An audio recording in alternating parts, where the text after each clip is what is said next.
Quando a aventura invadiu os quadrinhos lá na década de 30 nos jornais, os novos personagens geralmente eram heróis futuristas, como Buck Rogers, ou que viviam em lugares exóticos, como Tarzan. Mas nem todos. Teve um deles que é praticamente um elo perdido entre esses heróis e os super-heróis. Meu nome é Diego Lohô, está na hora da gente viajar no tempo, literalmente.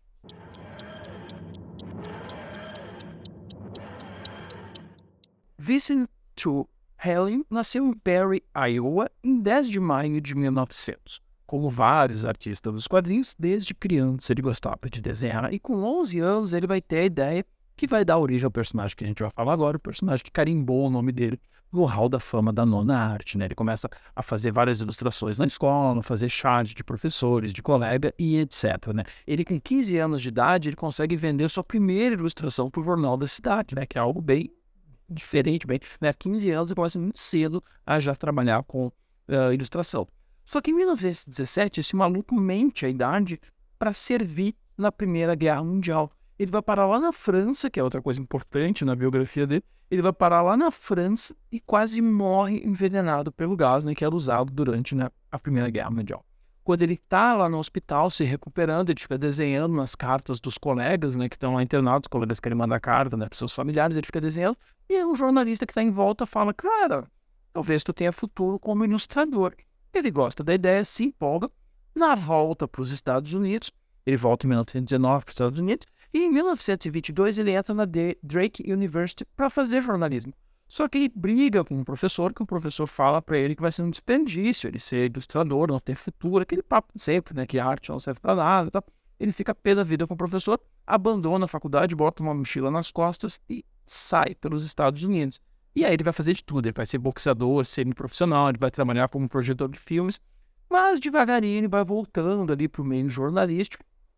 Em 1923, ele já está trabalhando como, logo depois, né, um ano depois, ele já está trabalhando como escritor, já está trabalhando como fotógrafo, já está trabalhando como ilustrador, e ele consegue, então, em 23, emplacar sua primeira HQ, que é The Hired Hand, que sai no Fort Worth Star Telegram.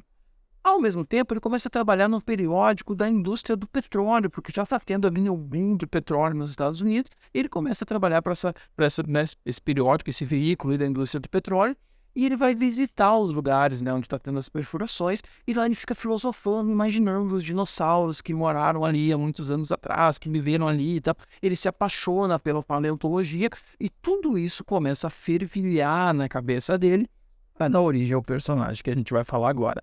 Nesse meio tempo, em 1926, ele casa, né, na véspera de Natal com a sua namorada de escola, né, a Dorothy, e os dois vão ter 2 filhos, né, eles vão ter a Theodora e o John. Só que em 1930, esse periódico que ele trabalhava, né, da indústria do petróleo, acaba, né, deixando de ser publicado, e a família então tem que voltar para sua cidade original, Perry. O Vincent pegou, então, tudo isso que estava na cabeça dele, então, e resolveu criar um personagem chamado de Might Up, né, o poderoso Up. Só que ele não gostou, deixou de lado, deixou mais de um ano parado, até que ele rebatizou com Alley Up. Aí sim, ele gostou e ele levou para um pequeno sindicato, né, um pequeno distribuidor de tiras de jornais, chamado Bonnet Brown. E a partir de 5 de dezembro de 1932, ela foi publicada diariamente. Só que o sindicato era bem pequenininho, acabou falindo e a tira deixou de ser publicada. Em 7 de agosto de 1933, ela voltou ativa por um sindicato maior, né, o Newspaper Enterprise Association, o NEA, que aí sim ela acaba se tornando um sucesso nacional. Em 9 de setembro de 1934, chegou a ganhar sua página de domingo, e aí então o Vincent carimbou seu nome no hall da fama da nona arte como um dos personagens mais importantes da história dos quadrinhos, que você deve ter reconhecido já, porque no Brasil ele tem o nome de Brucutu. O público, né, curtiu demais essa combinação de humor aventura e fantasia, né? Ele acaba sendo quase que um elo perdido entre esses primeiros momentos aí, né, que as editoras chamam de Era de Platina, né, que era lá no começo das histórias em quadrinhos de jornal, que era só aquela pegada de humor, o cotidiano e tal, e aí depois começa a vir os heróis de aventura, que a gente já citou, né, Bucky-Rod, Flash Gordon, Tarzan e tal, e ele acaba virando um elo perdido entre essa coisa do humor, essa coisa da aventura, e acaba sendo até um elo perdido para os futuros super-heróis, né? Ele é um personagem muito importante que marca demais a nona arte.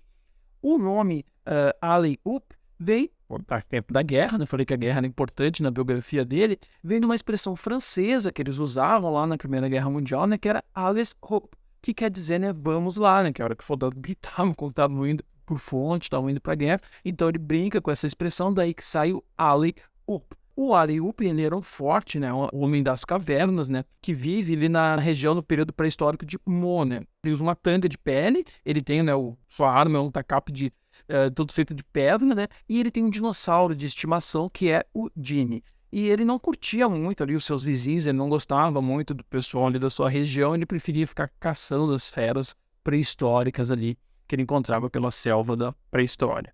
O Alley-Oop, Brucutu, é talvez a primeira vez que um autor usa a Idade da Pedra para criticar a sociedade atual, porque é isso que ele estava fazendo, como sempre, né? Ele usava dele estar vivendo lá no passado para falar coisas do dia a dia ali dos Estados Unidos, por isso que os leitores se apaixonaram, por isso que os leitores se identificaram tanto. É talvez a primeira vez na cultura pop que a gente tem isso, né? A gente tem essa brincadeira com a Idade da Pedra.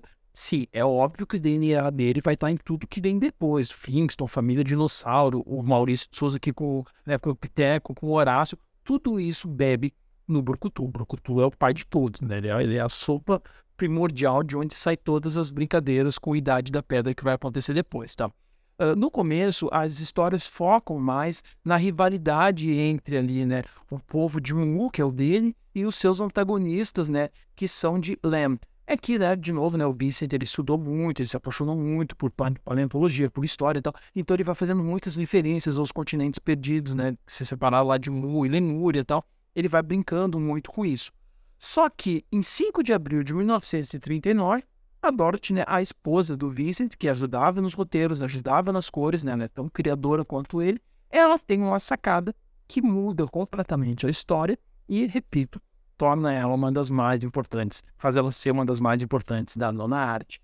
É que aparece ali, simplesmente, vindo do século XX, usando uma máquina do tempo, o Dr. Albert von Linck. E aí, então, muda completamente, né, a cara da história em quadrinho, porque o Alley-Oop, ele, no dia 9 de abril de 39, ele usa a máquina do tempo bem parar no século XX, e ele fica bem surpreso, né? Como a sociedade do século XX é bem parecida com a sociedade dele, e ele acaba, então, se tornando o grande agente, assim, né? O grande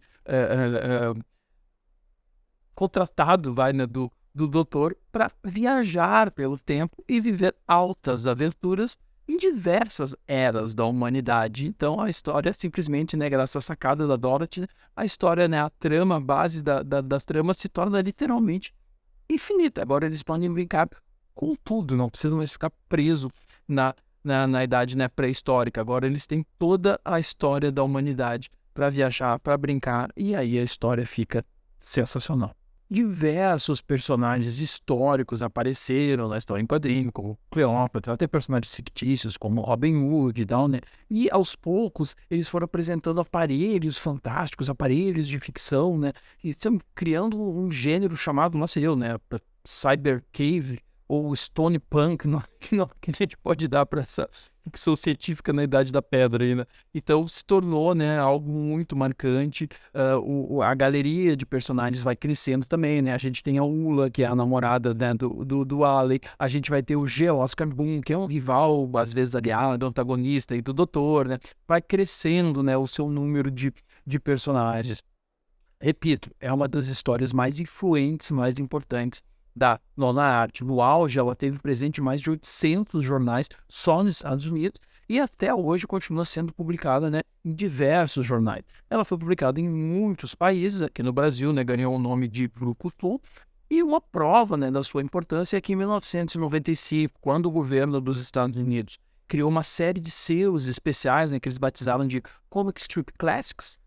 O Alley-Oop foi um dos personagens escolhidos para ter esse selo, né, nessa edição especial feita pelo governo dos Estados Unidos, né, reconhecendo, né, como uma das maiores histórias em quadrinhos de todos os tempos. O casal Vincent e Dorothy aí foi se divertindo, foi criando essas maravilhosas histórias, né, do seu Cyber Cave, Stone Punk, até o começo da década de 70, quando ele se aposenta, então, e os seus assistentes acabam assumindo as histórias em quadrinho, né?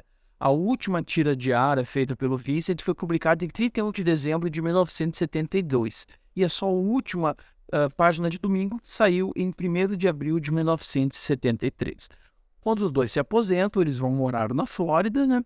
A Dorothy, ela acaba morrendo em 1985, e o Vincent morre em 14 de junho de 1993, aos 93 anos de idade, né? Em 22 de dezembro de 1990, a filha deles doou todo o acervo deles, todos, né, os originais, trabalhos, roteiros, etc., né, porque é um documento histórico absurdamente importante. Ela doou para a University of Missouri, né? A Missouri, lá, a Universidade de Missouri, acabou recebendo, então, todo, né, o acervo deles, a filha doou para a universidade, né? Os seus próprios assistentes, né, e depois continuaram tocando, depois os assistentes vão se aposentando, e aí novos artistas foram entrando na tira. Sim, ela continua sendo publicada, continua sendo um sucesso, né, continua sendo o Homem das Cavernas mais importante da cultura pop. E quer ver outra prova disso? Em 1962, os então apenas fãs de quadrinhos, apenas leitores de quadrinhos, Roy Thomas e Jerry Balls, fundadores do fanzine Alter Ego, criaram a Academy of Comic Book and Arts and Science, né? Imitando, né, a academia que faz o Oscar. Óbvio que a primeira ação deles foi criar um prêmio. O primeiro prêmio de quadrinhos dos Estados Unidos, criado pelo Roy Thomas e pelo Jerry Balls, simplesmente se chamava Alley Award, em homenagem ao Alley-Oop. Por quê? O Roy Thomas explica por quê. Porque certamente o Homem das Cavernas foi o primeiro super-herói cronologicamente. Então, se o futuro editor da Marvel, herdeiro legítimo do Story, simplesmente diz que o primeiro super-herói é o Alley-Oop, quem sou eu para discordar, né? Se você nunca leu o Brucutu, leia, porque é bom demais. Ó, chegou a nossa tarde, está na hora da gente voltar pro presente, né? Tipo o que eles faziam aí na historinha deles aí, né? Já sabe então, né? Se você gostou, dá um joinha, se inscreve no canal, comenta, compartilhe, diga sobre o que você quer saber, e daqui a pouco eu volto então para mais uma viagem no tempo, no estilo aí do Alley-Oop. Tchau, tchau.